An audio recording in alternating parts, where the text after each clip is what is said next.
Nemocnice Jihlava je jedna z 5 nemocnic v kraji Vysočina. Její kapacita je zhruba 700 lůžek, počet zaměstnanců se pohybuje kolem 1500. Pokrývá spádovou oblast až 500 000 lidí. S nástroji Microsoftu jsme začali v roce 2018. To byla doba přechodu na Windows 10. Nabízelo se řešení Microsoft 365. No a potom jsme se chystali v roce 2020, že začneme elektronizovat procesy. A pak přišel COVID.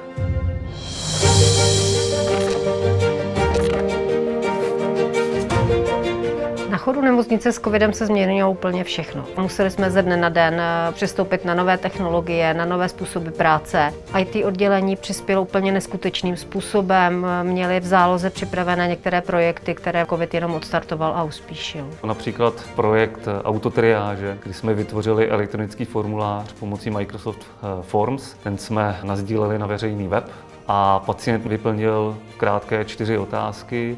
Systém pomocí Microsoft Flow sám vyhodnotil tyto odpovědi. Rázem přestala být fronta před nemocnicí, protože spoustu lidí přišlo s SMS-kou a věděli, že můžou přijít, že nejsou covid příznaky pozitivní. Jenom v těch prvních měsících to byly desítky tisíc lidí, kteří tuto autotriáž využili a bylo to obrovskou pomocí pro personál nemocnice, ale vlastně i pro samotné pacienty. Bezpečnost je jedna z priorit od začátku projektu z Microsoft 365. Nejde jenom o bezpečnost informací, která je na vysoké úrovni v rámci Azure a všech cloudových služeb, ale je to i o té fyzické bezpečnosti. Díky elektronizaci procesů jsme schopni právě eliminovat i kontakt mezi zaměstnanci, anebo kontakt mezi zaměstnanci a pacienty, což nám to ta doba covidová ukázala, může být žádoucí. Museli jsme rozdělit nemocnici na červenou a zelenou zónu, kdy červená zóna zůstává přísně infekční covidová. Samozřejmě i ta červená zóna produkuje spoustu dokumentů, který potřebují vidět na ostatních odděleních, takže IT přišlo s nápadem, že jsme si mohli nafotit a nasdílet ty dokumenty pro to oddělení, které je zrovna potřeboval.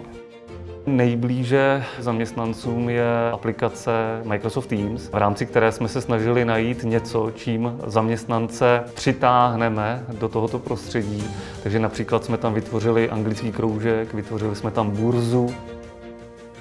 Porady probíhají jenom přes Teamsy, ať už od vedení až třeba po moje nejbližší spolupracovníky jenom přes Teams.